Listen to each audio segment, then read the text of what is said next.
rather someone else keep this job. I got my Yeah. accounting degree. I should be good. And I sold it because I was like, you know what? I got a little bit left in here. It's a couple mortgage payments. Yeah. And then that bad boy skyrocketed 2 months I know. later. And I was like, that hit 60 grand. Like, Yeah. I could be sitting on 40 grand right now. Like, Yep. Like, what am I doing? Yeah, I sold, what did I do with mine? So I think I put maybe around $1,000 in Bitcoin too, but the funny thing is I took that money, I think I put into Ethereum, and Ethereum went up too, and I made a little bit off of there, and when I did, I was like, I don't want to like risk it, so I sold it, but then I take that money, and then I got it deep into NFTs. Oh, okay. You got into- So I'm a heavy degenerate, basically.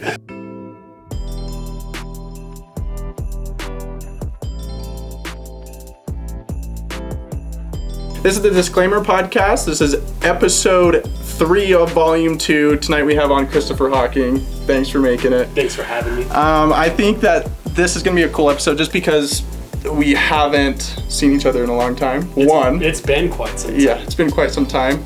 And for those who don't know Christopher, we used to work together. Sharp dude. He's got it all. So the funny thing is he's an accountant, works for the IRS now. Do you think you posted that video on Facebook the other day, and that's how we lined this up.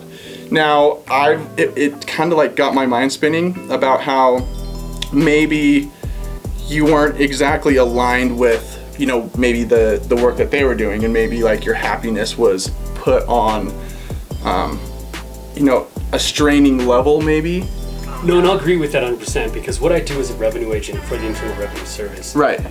is I pretty much go in and I enforce tax compliance. So my job is to say whatever Congress writes as a tax law, I ensure the taxpayers are applying that properly to their returns. Yeah. So majority of the time, someone's going to a CPA or Yeah. a tax return preparer that's usually not qualified and they're not fully understanding how the tax law reads. Yeah. I mean, as we all know, it's an overcomplicated system and it should be simplified. Yeah. I have to write my reports on a 5th grade level. Right. So if I'm having to write that to the people that I'm auditing, why is it that we have attorneys and all these extremely educated people writing these tax laws to overcomplicate it? Yeah. I mean, everyone knows if you're rich, you can afford to pay these people that'll simplify this for you. Majority of the time, they're going to do it right. Yeah. But that's not always the case because I've had some very wealthy people. In those cases, I enjoy because the majority of the time, I don't feel bad going in and saying, okay, you made a mistake here. There's issues. A good example would be, let's say you have a guy that went and bought a $300,000 yacht boat. Yeah. Doesn't do any business with it, but he throws it on a Schedule C on his tax return. He wants to deduct it, so you know you have that $300,000 yacht boat, and he's saying, okay, so I'm going to say that these expenses, my captain, the fuel, the insurance, all that. At the end of the day, me and you go do that. Yeah. We're not getting deductions for that. That's that money's coming out of our pocket, and that's post-tax dollars. That's paying for that. Yeah. Well, these ultra wealthy people, they're pulling schemes like that where they're trying to act like they're doing that. They're rich enough where they have multiple entities at the end of the day where they're saying entity 1, 2, and 3 lease this boat for me, but then they're not making payments back to it. So it's this poor structure at the end of the day, and these accountants, people that pass the CPA exam, they hold this high title in the accounting world. Me personally, I've really never respected the title because it was something that was pushed too hard through the whole accounting program through CMU. Yeah. And it makes sense because we should all want to go out to that next level. Yeah. And kind of touch on this something a little bit more because when I talk, I ramble on. I overload people with information, which can be too much sometimes. Yeah. But the difference between an accountant and a bookkeeper, you look at your bookkeeper, they're kind of that base person. They do the data entry. Yeah. They're just taking receipts, invoices, and putting that into a system. Basically shit I did. Yeah. So I forget. That's what you did. So you were, in a sense, the bookkeeper where we worked prior. Yeah. So going through some of that stuff, so you're doing your accounts payable, accounts receivable, some of that basic stuff. Yeah. Through the accounting program and getting that CPA exam, that certificate states that, hey, I'm qualified to review those financial statements at the end of the year. Yeah. Say that, okay, I look at this looks accurate, and then you could usually say, I'm going to audit this, I'll certify that, send it to the bank, they say that's good. Yeah.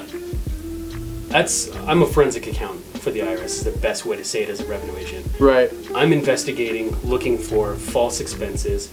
My main job is looking for income. So at the end of the day, I get into your bank account, and you showed that you made $350,000 for the year, but I find $500,000 in there. Now at that point, even if that 150,000 is non-taxable, it's your job to prove to me at that point that it truly is non-taxable. Yeah. Exactly. Right. And that's one of the wild things, because I say the hardest thing that makes me not happy about my job is the lower income people.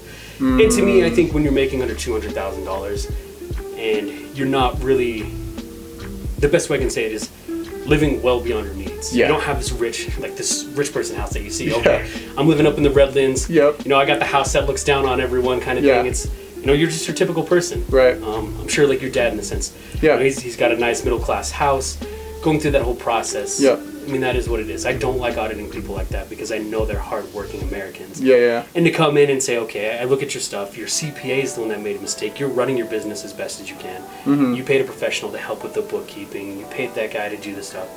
And that's a lot of the times what it is. I find these CPAs that are doing stuff wrong. Yeah. And it's not usually their fault, it's the tax law's complicated. They make mistakes, or it is complacency. Yeah. I had a CPA that I dealt with who's been in the industry for 44 years. I mentioned him in that video because that's what kind of got me riled up.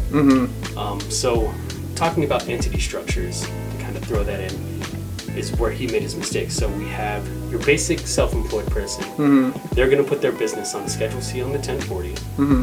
And then let's say you structure a different entity. We have C corporations, S corporations, and partnerships. Yep. Well, this guy, he had a client that was new to him, and they came in as a partnership. Formed it that year. Partnerships get very complicated. I bet. So there's something that I think in 2018, it's called BBA cases. So it's Business Bureau Regime, if I'm recalling right. Acronyms is all we know because that's all there is in the IRS. Sometimes I don't even know what it is, I just know it by the acronym. But at the end of the day, what they did is they forgot to opt out of it, because what happens if you do that, any adjustments made at that partnership level is a 30% tax hit. Oh. Doesn't matter if you're in the 15% tax rate.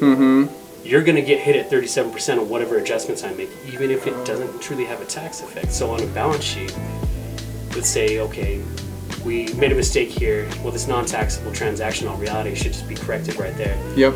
BBA gets extremely complicated. In this case, this CPA that had 44 years experience just made a stupid mistake, and he's just pretty much being that yes man for his client. Oh. I mean, I get that to some extent. You know, you gotta be. Yeah. But there's a fine line to it, because as a CPA, you fall under Circular 230. That pretty much just says at this point that the government's saying you're a professional, we expect you to do things right. If not, we're gonna come penalize you, and we'll come take that license from you. So the government stepped up a little bit to also help protect that taxpayer, the CPA's client. They're saying at the end of the day that, hey, we'll make sure we're doing something to kind of help you, because I've seen egregious things happen. Yeah. Again, I got off topic there. But no, coming you're back to that CPA, Accounting 201 is the basic entry-level accounting. That's where you learn an asset from a liability to the owner's equity accounts. Yeah. It's basically the class that I got my first C in college. I was like, fuck. I'm just trying to crawl by, and then I take managerial accounting, and I passed with flying colors. I think I passed with a B+ or A- or something, and it was 10 times easier. I'm not sure why. You start getting that flow for it, Yeah, kind of, but I don't know why. I think I rubbed off on the teacher too a little bit. And I will tell you, I made it through my college career with charm and charisma. It's all about having that smile, getting to know those people, and not letting them be up on that pedestal they like to put themselves on. Because we know professors think they're better than everyone, and some of them are. Some of them really are. Nathan Perry, the econ professor. I had him. Did you? Is he's the bald guy? Yeah. Yeah. I had Perry. I didn't know his first name, but just knew him by Dr. Perry or whatever he goes by. I'm sure he prefers Dr. Perry. Yeah, I'm pretty sure too. I think he was one of my favorite guys too. He did a really good job in, it was economics, right? Yep. Yeah. So he did econ. I know he taught history of econ as well. That was probably one of my favorite classes. Yeah. It's kind of going to the founding of America and seeing how things progressed from there. Yeah. He's a cool cat. I enjoyed his class and everything. So do you think that when you, I guess it's just an everyday problem or whatever you may consider it, any job has, where it's just something's a headache, there's always headaches. You get burned out on the kind of repetitiveness. Yeah. It's okay, I got to do the same tedious stuff. Has it affected maybe your happiness level? And I know you've wanted to go off and do start your own business, or you already have. I already kind of knew that, and then step down a little bit. Do you think that taking a step back and after really thinking about it, is that something that you would almost rather do to increase happiness or enjoyment over working with the IRS right now? So to be honest, I'd say yes. So I went Yeah. in ready to quit after I posted that video. Talked to my manager. I had her a little worked up because I've been a little self-destructive in a sense because I started to kind of dislike the job, and it was like, okay, you know, I'm going to step back. I'm going to do half-ass work. And it's not my mentality. I don't like doing that stuff. And I was calling myself on it, talking with her. She told me I was unmanageable because I can be, because the best way to say it is I'm too free will. And my mom, 100% agreed. I was the middle kid. And I tested my mom every possible way. So, like, I like to push the limits if I can. Right. But a lot of it came down to, like, I just wasn't happy because getting these lower income taxpayers, it makes it hard. I mean, like, my first case was a retired couple. They're in retirement. The husband has heart issues. And I'm adding this extra stress to this guy's life. And that was my first case, and it made me not really want to fully commit to the job. My daughter was born 6 days after accepting the job. Yeah, to make it hard enough. Yeah, so I mean, you're going through like this whole step, or the whole process of all this stuff. It's like, okay, you know, not fully committed, not knowing what I want to do, disagreeing with the process of things. Yeah. But at the end of the day, going back and sitting down with her, she's like, you know, we were both heated at each other. I was, like I said, I was ready to just hand over my badge and say, you know, like, I think it's best that I do separate. This way I don't cause any issues for myself. Yeah. Because if I were to ruin my opportunity here and get poor ratings on my reviews, I couldn't get a job with the federal government at all. Yeah. So it's like, it's one of those things. It's like, you know what? I know if I go do my own thing, I can be where I'm at. I am very knowledgeable when it comes to tax as well as the accounting, because the Internal Revenue Code is something that you cite. I mean, it's literally a step-by-step guide to go through the whole process. And then you go to accounting. There's FASB, which is the accounting standards in the U.S., and then IFRS, which is the international standard for how companies. So like your Fortune 500 companies, Coca-Cola. That you're going. So at the end of the day, it's a matter of going back and citing how it's written down, because it's a science. Accounting has the equation assets equal liabilities plus owner's equity. Those two have to equal this, and it's a double interest system. It's always going to balance. The issue with it, though, is if you make an error, it doesn't balance. Exactly. Exactly. It'll balance sometimes still, depending on where you put it. But human error is always going to be there. And I think even if machine, like AI, at some point is going to honestly take it over. Getting into it, XRP. That is true. I was going to say XRP was something you mentioned to me way before all of this stuff. Because I remember you telling me, so I bought a little bit at that point. And then I think that lawsuit came out, and I was like, you're like, oh, son of a gun.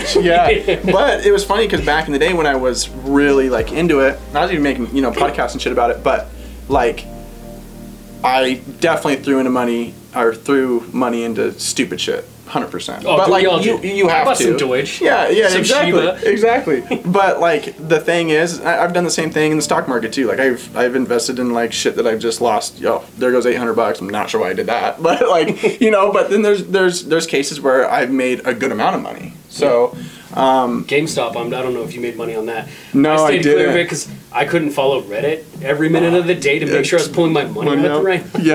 Yeah. So that was an interesting case too. But the XRP thing, I was always bought into it because I was watching a bunch of videos on it and like crypto YouTube live shit. And they're like, no, stick with it. Like they have a really good case against the Fed. Like they do. Yeah, the SEC really, even though they're going to appeal it again, I don't think they still have a case.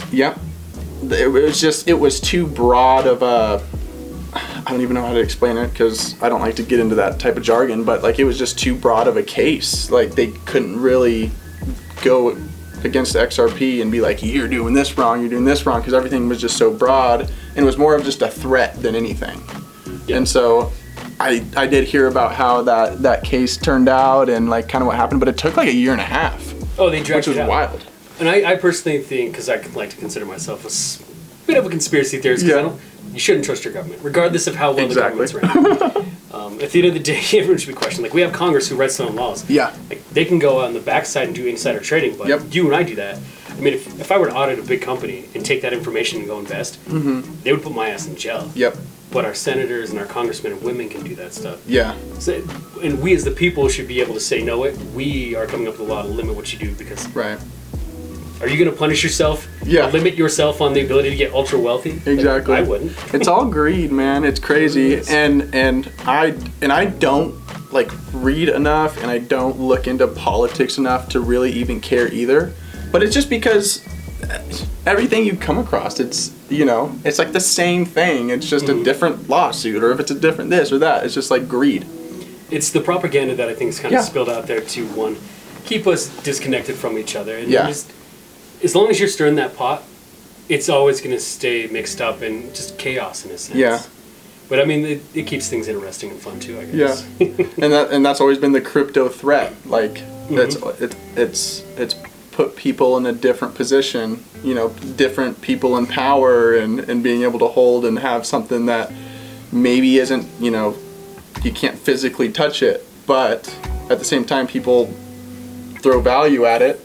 Next thing you know, you have some kind of monetary system, you know. Well, I think that's all it is whatever we as the collective people decide has value behind it. Yep. The tulip bulb, I think it was the 1600s or 1700s. People were literally trading and bartering with tulip bulbs. That's crazy. It's a beautiful flower, but they bloom for 10 days and die. I mean, mean, so like, it's just wild. Like, yeah. I mean, we could say this fake grass here could be worth something at the end of the day. I mean, this is all whatever we come together and say. Yeah. And I've always just thought about how crazy that is, because a lot of people still don't understand, you know, crypto in general, or haven't even read about it or looked into it. And it's like, people are like, oh, that's just going to take a shit, whatever. And yeah, a lot of it does, but you go to the stock market, you're going to find that at the same time that the stock market's crashing, so is crypto, and usually so is the house market, and usually, you know, everything kind of has, or it's one after another, or whatever it may be. Well, everything has its seasons. Yeah. And it's one of those things that I'm always, when I hear people talk about it, like, I can tell they have never once read anything about it, and it's just their, you know, it's just them saying this, you know, they're just talking, they don't know what they're talking about. Exactly. And I'm that person that's like, if I don't know anything about it, I'm not going to talk about it.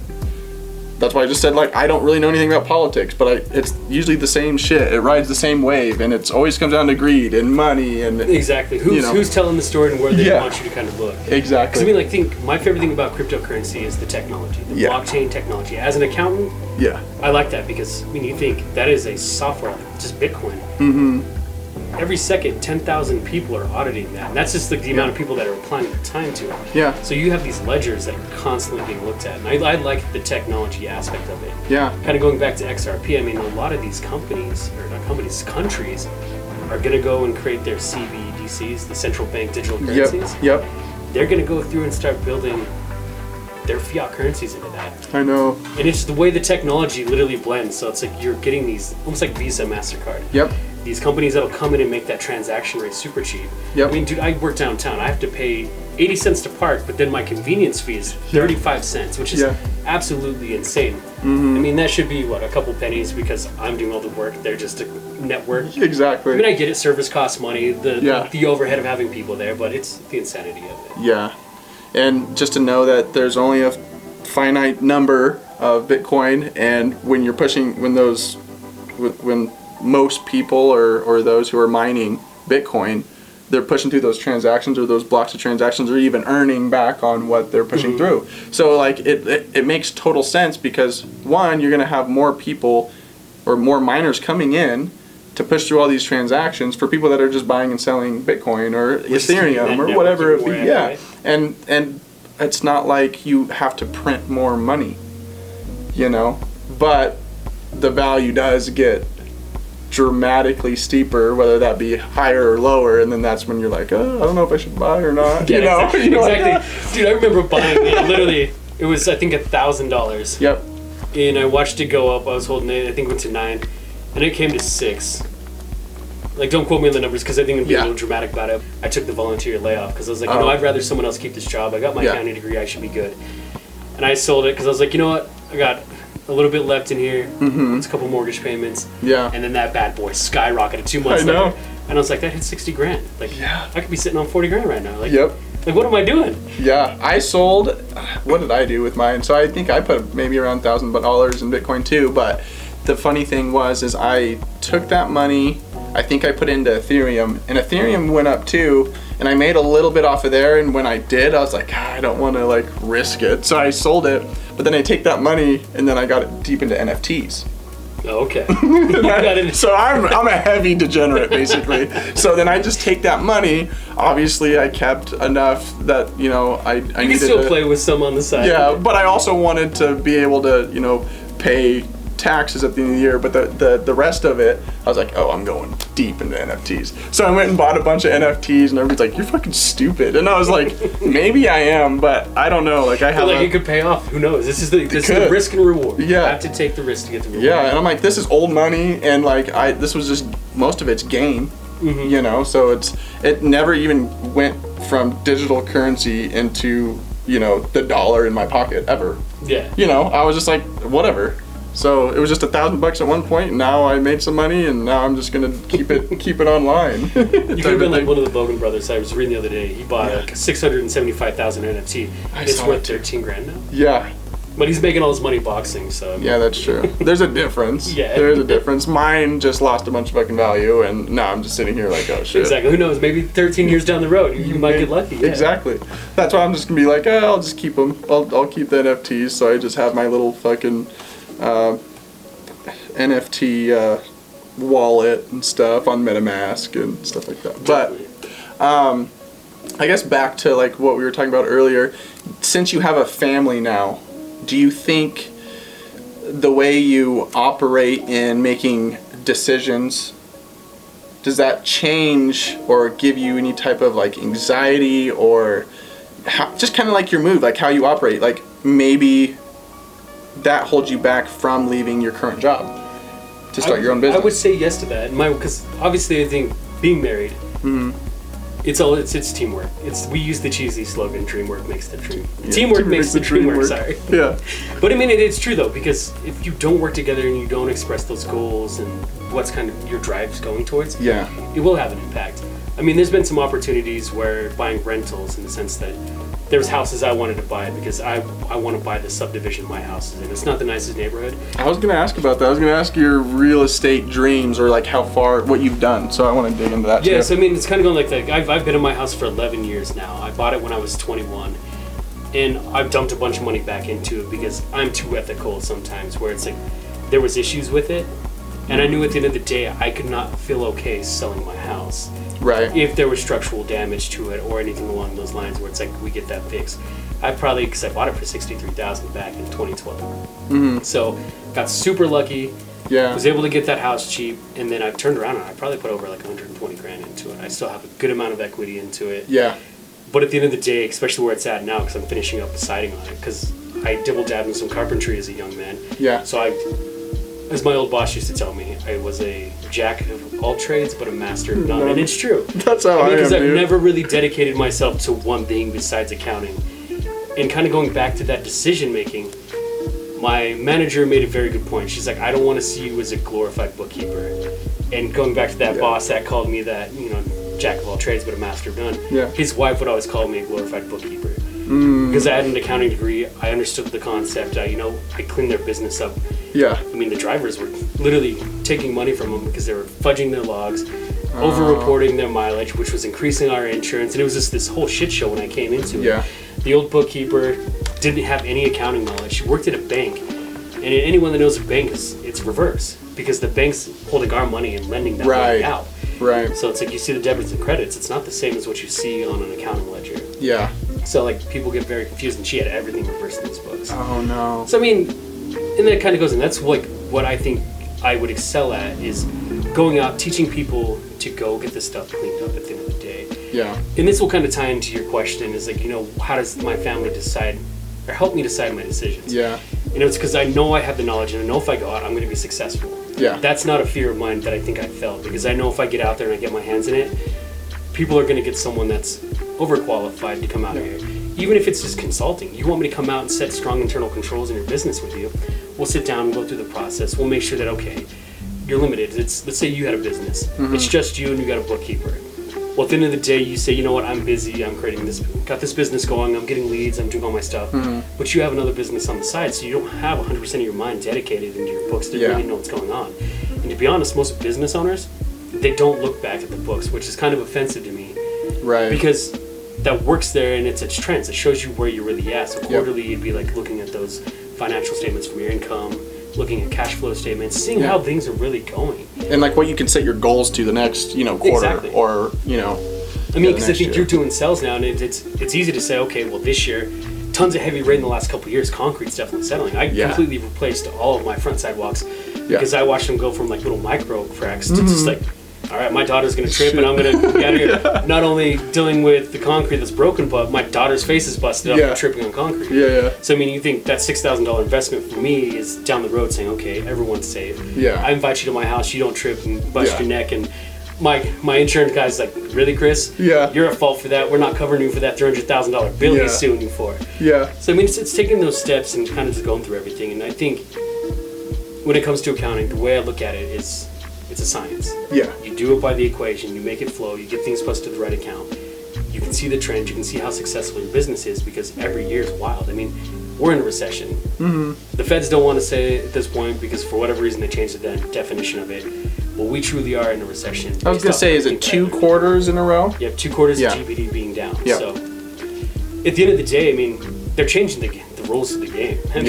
I mean, great. I mean, is if they keep hyperinflating everything, I mean, at some point we're all going to be poor, the middle class will be gone, and then we'll be living in some rich guy's utopian. And it'll be Elon Musk. Who knows? We'll be all shooting off into space, doing whatever. I don't know. We're all going to Mars. Exactly. Yeah, we'll start something new there. I'll go hang out on the moon base for a little bit. I've always wanted to be in space, personally. Yeah.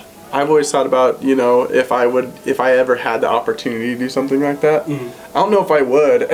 I mean, I kind of want to. There's a fear for sure, but like, kind of, especially after that submarine shit. You heard about that? Ocean Gate? Ocean Gate? Like after that, I'm just like, oh my gosh, I don't know if I'm gonna get in a submarine now. But looking into it and how rinky-dink that thing was and how like nothing was regulated. The $20 Logitech controller. The CEO of Logitech was like, you know, it's a good controller, but we don't recommend running a submarine with it. I was like, what is going on? They're like, yeah, it's been down 11 times. And it's like, well, it looks beat up. Like, I wouldn't want to get in that. You said it's fiberglass and the pressure is how intense down there? And you're saying it's $200,000 to catch a ride? Sure, I'm in. You know, it's like, oh, okay. One of the guys even backed out too. He was like, you know, I don't feel safe about it. And that should have been kind of a sign for everyone else. But when you're wealthy and you want to experience stuff other people aren't going to get, I mean, that would probably draw me in too. I mean, yeah, but at the same time, you got to use some common sense. I mean, like it was so rinky-dink, and like you said, there was a guy that just dipped before they even went down, but they ran tests on that specific submarine a few days before, and like it failed some tests, and so they had to go back and work on it. I don't even know if they retested. It sounds like they just said, all right, everything's good to go. Saw a couple green lights. Hammer to it, like, we're good. Yeah, exactly. I think that this will hold. Exactly. But what was another question I was going to ask you? It was when, I don't know, I feel like your generation is this gray area. How old are you? 33. 33, exactly. So like you're between like 35 and 30. I'm a 90s kid, dude. Born May 22nd, 1990. So like I'm right there. Yeah. Between those two generations. Do you, when it comes to your values, do you feel like you align more with people that are above the age of 50 or align with the younger generation, maybe 25 and younger? Like when it comes to maybe technology and like, here's a good example we were just talking about, you know, cryptocurrency. Most older people don't give a shit and they think it's stupid. You know what I'm saying? Lack of trust in governments or whoever's behind that kind of thing. Yeah. Exactly. So like when it comes to like the new technology coming out, where would you like place yourself? Do you do a lot more research when it comes to that stuff, or are you more of a person that like blows things off because you hear about it and you think it's like really stupid? So it can definitely vary. Like I like to think of myself universal because in my line of work, I have to be able to flow between the older generations to the younger generation. And not only that, like when I was younger, I mean, like I told you, I was kind of out of hand. I was the middle kid. I always made my mom, like, her hair probably grayed earlier than it should have because of me. Yeah. I mean, I was a rebel. So I had to do some community service, but in that process, it was probably one of the coolest experiences. Like, yeah, I got in trouble and I was having to do stuff. But in that, I met veterans from World War II or these older people that lived through different lifestyles than we will ever imagine. Unless something collapses, then we might get to see that. But I mean, sitting there, like, as I was pulling weeds, I mean, they were out there just BSing because as you get old, you know, your families start dying off or kids move and you end up lonely. You don't have as many people. And I don't know if you've noticed as you're getting older, that friend group slowly shrinks down a little Yeah. bit, especially when you get into a relationship. I mean, Yeah. things kind of go, but I would say universal is how I'd like to see myself. If there's something that really piques my interest, I'm in it. I research it. Right. One of my coworkers, he's specializing in cryptocurrency, and a lot Really? of what we're dealing with that is non-filers. Or the non-reporters. They're making millions of dollars on this stuff, and they're not Yeah. reporting it, not thinking. I mean, Coinbase is one of the ones, or the exchanges that have to report it. I mean, Yeah. that's why the SEC kind of got involved with a lot of stuff at the end of the day, is trying to keep these criminals. Yeah. Or if people just don't want to pay taxes. I mean, Yeah. what, until 1913 we didn't have a tax system. Yeah. The Supreme Court shut it down 3 times, and then finally they said, okay, let's make this happen. Mm. I mean, it helped too that we went into World War One and we needed to pay for that. Yeah. But it was supposed to be temporary. Now it's a system that's set in place. People are dependent upon it, and honestly, it's a broken system because Amazon I think posted $11.2 billion profit. Really? They didn't pay a single dime of tax on it. I mean, Yeah. I mean, are they creating jobs and their employees are paying taxes? So taxes Yeah. are being paid at some level, but Yeah. why are we, for the sake of whatever reason, allowing that to happen? Yeah. I mean, it's just being bled out of us. You look at the war in Ukraine. I mean, I'm unbiased on that. It is what it is. But we're funding that. I mean, Yeah. they want to put another $24 billion over there. Why isn't that going into affordable housing or Yeah. a better cause for the community of the Yeah. American people, our veterans? Right. People that truly should be benefiting from it. Mm-hmm. I mean, at the end of the day, that's one of our allies. I mean, you go to the BRICS Yeah. nations, that consist of China, India, Brazil, all these other countries. Mexico actually applied to be a part of it. They're in the process, kind of getting back in, because money's Yeah. like what I'd like to talk about. Yeah. Yeah. They're creating a digital currency that'll be gold backed. That's going to have a huge impact Yeah. on the U.S. dollar. I've heard about that too a little bit. But yeah, you don't want to get into like a Sam Bankman-Fried FTX. I heard that guy was fiasco. hustling while he's in court. Took Really? another $100 million out of people. I mean, I Really? don't think they've really pinpointed it just yet, but they think he created a shitcoin, as they call him. Yeah. And literally pulled $100 million literally right out of it. And they think he's doing that to fund his lawyers. Oh. So I mean, and that's just it. And I that mean, kid's it's like, that simple. It's and he's young. Like, I think he's like my age. He might even be younger than me. I don't know. I think he's like 26, 20 something. yeah, Yeah. somewhere in there. Like he's a young dude, and you could tell he's like sharp, and he just got like a really good jump start on the whole crypto thing. And then he's like, oh, the laws aren't written yet. Everything's Going back to that unwritten greed. rules, and so it's just like he's hitting all of the gray areas and just capitalizing on all that stuff. And yeah, that was a weird fiasco too. And so when I learned about that type of, when I learned about that and everything, I was like, holy shit, it's a good thing I did not use FTX. I created a wallet but never put any money into it because I was like, because there was a coin that I wanted to get. Yeah. And I had to go through FTX and then go through another exchange. And I was like, that's too much work. I'm going to be lazy about that. Yeah. And XRP, like, I had to use a weird platform. Why can't I think about it now? What was the name of it? It was something weird, and I just felt sketchy using it. One of the foreign exchanges. Yeah, more of the, I think it is foreign. 'Cause they And came out of Taiwan first, right? Is that where I think they'd move if they have any issues with the U.S.? I can't remember all this. I used to know all this shit too. If you would have asked me like a year ago, Back I'd when be it- able to yeah. like give you the whole rundown. But yeah, so I felt kind of shady like using their platform, but I was like, fuck it, I'm gonna do it. I don't care, whatever. Exactly. I There's already money lost. to be made. Yeah, so we'll see how it goes. And I think like the platform I'm using is still up and running and doing well. Like I check in on it from time to time. So like I haven't had problems, but it's just I push the limit a little bit. Like even my parents think the whole like crypto thing is kind of stupid, and like so does my brother. Like even young people that just don't understand, they're just like it's stupid. Well, exactly. But- I mean, it all depends on who the companies like Solana and Cardano. Yep. I like them based off the technology they have. Like Solana, they can do 400 transactions per second. Yep. That's huge. I think MasterCard or Visa can do about 25,000. Yeah. So it's a matter of like, if they can truly achieve that, continuously do that. I mean, you're talking about that instantaneous going back and forth. The U.S. government has their Fed now. I think there's over 20 banks that are actually participating in that, and so that's that instant transfer. So Yeah. if you're on like Bank of America, I think Wells Fargo is another one that's on it. Yeah. You get to say, hey, Logan, here's that 13 grand that I owed you. Shoot that right across, and Yep. you have that money in your account literally within seconds. Yeah, that's the coolest thing about it, and people don't really like look into it that deep. There's like, oh, it's crypto, whatever. They turn their head to it, but like, it's the technology behind it that really drives it. Mm-hmm. And that's The same thing with NFTs. I mean, people don't understand it, but most of the time it's like a ticket to something, a ticket to an event. If you own this NFT, you can get into this event. You get free merch, you get whatever sent to your door every year. Whatever NFT you're bought into. So it's kind of like the same idea. Like, people just don't understand. I mean, but it's crazy to me that something that every year it fires up and it ramps up and then it goes back down and then people shit on it. But like, every year it has its ups, just like the stock market. But like, I just think about, like, it's on PayPal now, Venmo. Yeah, PayPal. You can buy it on there, like, it's visible to the normal person. Mm-hmm. And if that doesn't show you like how it's far it's come, that's being adopted and it's not going anywhere. Yeah, it's like it's made its mark, and that's why I think it's kind of interesting and cool, because I feel like I got into it.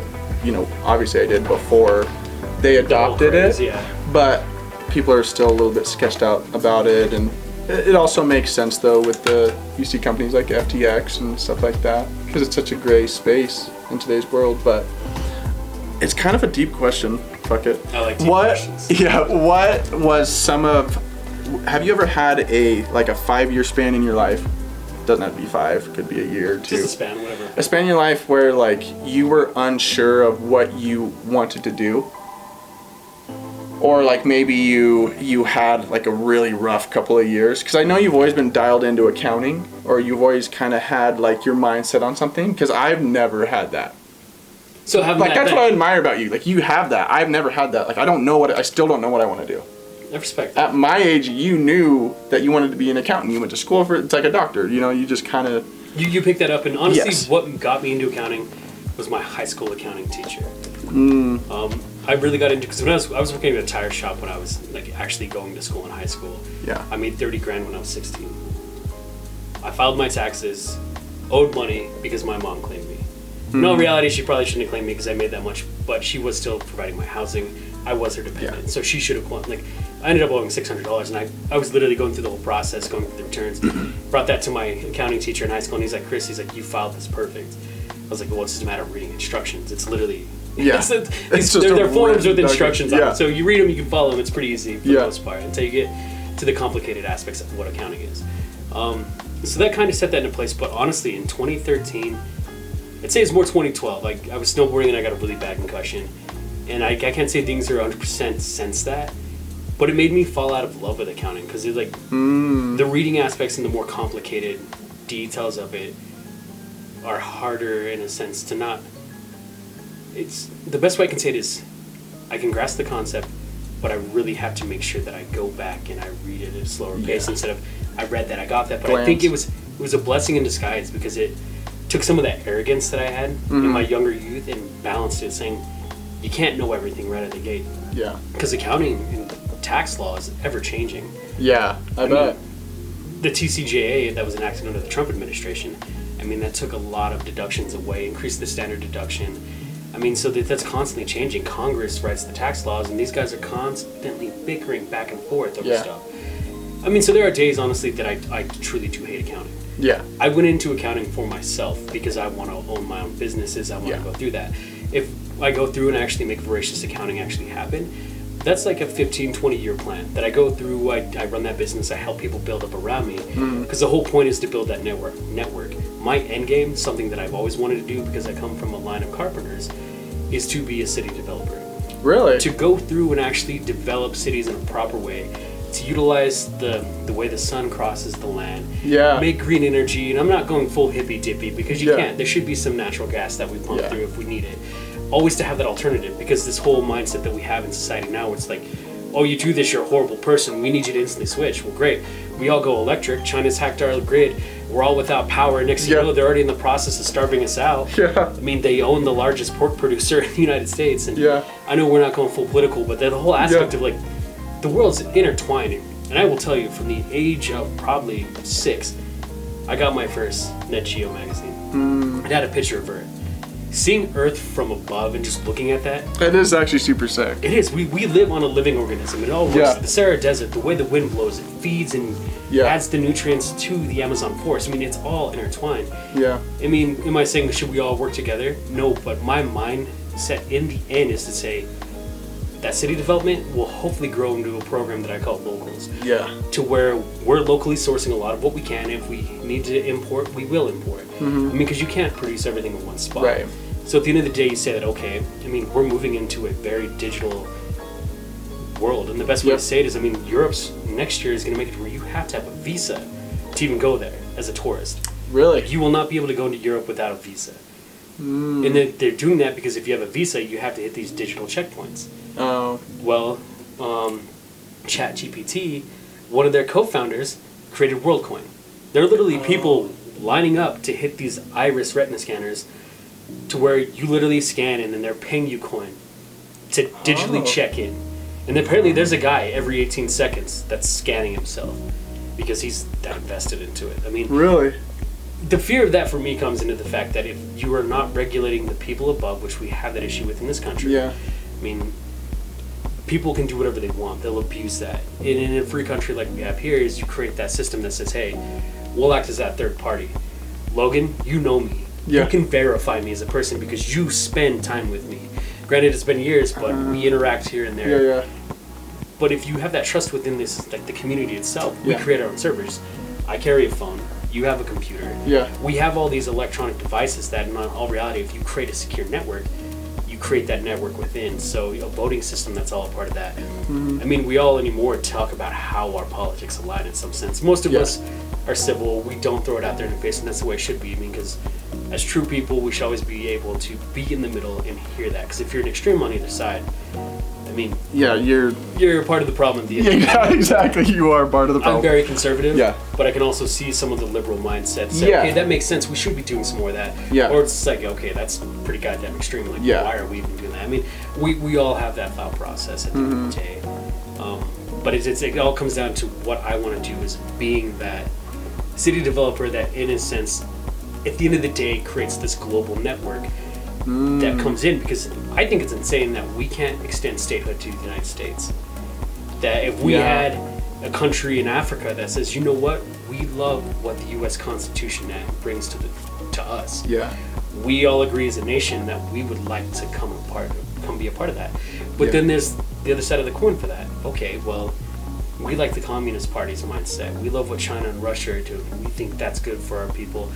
You have to be willing to accept that, because if you want people to accept your ideas, you have to be willing to separate and say, okay, in the conflict that would come with that's insane. So it's a matter of growing that into scale to where hopefully people can become an open network that still works within these government-based systems. Yeah. And it's going to be hard. But that's my end game. That's crazy. I did not know that was like, that's what I'm saying. You already have your next 30 years like planned out. And I think like you definitely answered my question there, because like I've really never met somebody you're just so forward thinking, and it's more of like, this is my end goal, like you said, but at the same time there's people like me where I'm like, I'm just like, I don't even know what I'm doing tomorrow, you know? So that's one of the things that like I've always noticed about you is you've been sharp. You're pretty good at like seeing things happen before it happens, and it comes with research for sure. It's a big part of it. Like you said earlier, you don't really like to read up on the politics, because it is. Yeah. It's a lot of propaganda. It's someone trying to just stir up the pot and get people distracted at the end of the day. My job is heavily based in it. I have to follow Congress to see what that next change is going to be, and that's why people do pay professionals to help with the bookkeeping, do the accounting, because as a business owner, you don't have time to keep up with all of that and make sure that your business that's not aligning with what they're doing in all reality is moving in a different direction, unless it's going to be, say, okay, like crypto is an example. Yeah. How is the government stepping in? The SEC is constantly harassing people. They want to come in and protect investors at the end of the day. Exactly. So it's just a matter of kind of keeping up with a lot of that. And I mean, that's where my mindset is. Too forward thinking being a curse in its own way, though, because there are some days that I forget to live in the present. Yeah. Because I am so far forward, and you have to be in the present to take those steps to get to the future. And I can catch myself on that. Yeah. Where I'm tripping up and I'm like, okay, like I know I'm here, but what steps have I taken in that last year? Yeah. It's like, okay, I've had maybe a couple. I could be further, but being a family man now, my kid is everything to me. Yeah. I love it. Like I said, I wanted to be a dad since I was in my young 20s. Yeah. And I mean, that was huge to me. And when my wife finally got on board, because obviously she had to be, I mean, it's consensual. but she didn't feel like she was ready for it, just because she pretty much grew up as an only kid. 9 years was the difference between her and her older sister. Yeah. And by the time she was old enough to have that relationship with her sister, she lost her. A drunk driver hit her. Oh. And they had to make that decision to pull the plug. Yeah. Because she had a blood disease that caused clotting. She was on blood thinners and she was bleeding out. And it was just this whole chaotic situation for the family. And that's where I definitely learned at that point, where I wasn't as human as I should be sometimes, because I didn't know how to deal with that grieving process that she was going with. And it kind of created a little bit of a rip, because I was kind of rough. I was like, we lose people, we got to get over it. We can't spend the next year over this. And it was very insensitive of me. And it's probably one of the biggest regrets that I have in my relationship, is not being able to connect with her. In her hardest moment. Exactly, in her hardest moment, and truly be there. And some of that harshness that I put out, it helped her kind of move forward faster. Yeah. But it was also in kind of the wrong way. I mean, she picked up kickboxing, got her black belt in it. Yeah. And she definitely found a way to release that, because, it turned to anger, especially with how I was reacting. Yeah. And I think naturally that comes from men and women and their differences, too. Exactly. Because there's a lot of things that women value that us guys are just like, we do not care. Exactly. What's the effect of that at the end of the day? Exactly. Like, we just don't care. Like, most of the time, us guys are just, worrying about, like, oh, what are we doing this weekend? Touching our bodies. Like you said, it's like, what am I doing tomorrow half the time? Exactly. Yeah. And women are usually like, not to stereotype, but I feel like they are most of the time forward thinkers more than men are. I joke that my wife is my doomsday prepper. At the end of the day, like, I know she's going to have food packed, she's going to have clothes for our child, like, she's going to have everything packed and organized within bags. Me, it's just like, oh, I'll just like throw something on a piece of bread and we're out the door. Yeah. I'm like, how long are we going to be on? All right, grab some can of beans, we'll be good. And then they meal preps for Friday, and they already know what the kid's going to be wearing on next week's Friday. My wife does not mess around with that. Like, she'll have outfits, and she's like, let her pick which ones she wants. Yeah. So I got to hold them up for my daughter. She'll pick her clothes out. And it's fun, because it's like, at that young age, like, just seeing, like, okay, like, I want that. No, I don't want that. Or she fights me, and she's like, I'm wearing my PJ shirt. Yeah. And you're not taking it off me. Yeah, 100%. Yeah, it's definitely one of those things, and so I think a lot of the times that line can, just like that example that you just told me about the whole grieving process for her, we're just kind of straight to the point. Mm-hmm. And sometimes it comes out bold, because we don't know how to, like, interact with the soft side of and it's the our difference partner from the estrogen to the testosterone. Yeah. I mean, it's like if you take anabolic steroids and you don't do it right, it's gonna really ramp up your estrogen. Yeah. And then it's like, okay, I can connect now. Like, I'm tearing up. I can feel my breast being tender. Whatever. It's at that point. It's like, I'm feeling something I've never felt before in my life. Like, I'm sorry. Mm-hmm. And it's the reality of it. Like, our hormones truly do impact how we process and take that information in. And it took me some time to kind of mellow out. Like, it was in my wedding vows that she humbled me. She was the woman that my mom wanted me to have to make me a better person. And I meant that when I told her that, because at the end of the day, like, I'm not always the nicest. I can be pretty blunt and straightforward. I don't know, maybe I'm like autistic or something. I don't know. I'm kind of the same way. I'm not always I process nice information and I just take it in. Yeah. She jokes that I'm a robot at the end of the day. And there are days I feel like that. I'm analytical. I like the facts. You were a numbers guy, and you were a buy the rule book guy. And that's why when I first met you, I felt like, almost like, okay. You gotta use like. I didn't know where you stood at first. I was like, I can't get a read on this guy. I can tell he's really fucking smart. So that puts up my red flags, because most of the time I'm like, I'm a pretty smart. I like to say I'm pretty smart. You're intelligent. Don't ever. I like to say that I'm pretty like smart. I read into a couple things, but I usually get burnt out of stuff, and then I don't read about it for a long time until, like, whatever, something comes along and I get back hooked up into it. But like, it seems like your shit's just constant. Like, it's like you don't stop reading, you don't stop, and I'm just like kind of on and off. But then there's guys that just don't do anything at all. You know what I'm saying? And they don't give a shit about anything. Exactly, and I've had friends like that. Yeah, so like, and that's like, I feel like I have a good group of friends that just are, free-willed, and they just like to have fun, and I think all of us have had that group too. But so sometimes I'm like, oh, you haven't heard about that? And I kind of feel like this, the nerdiest guy in the room.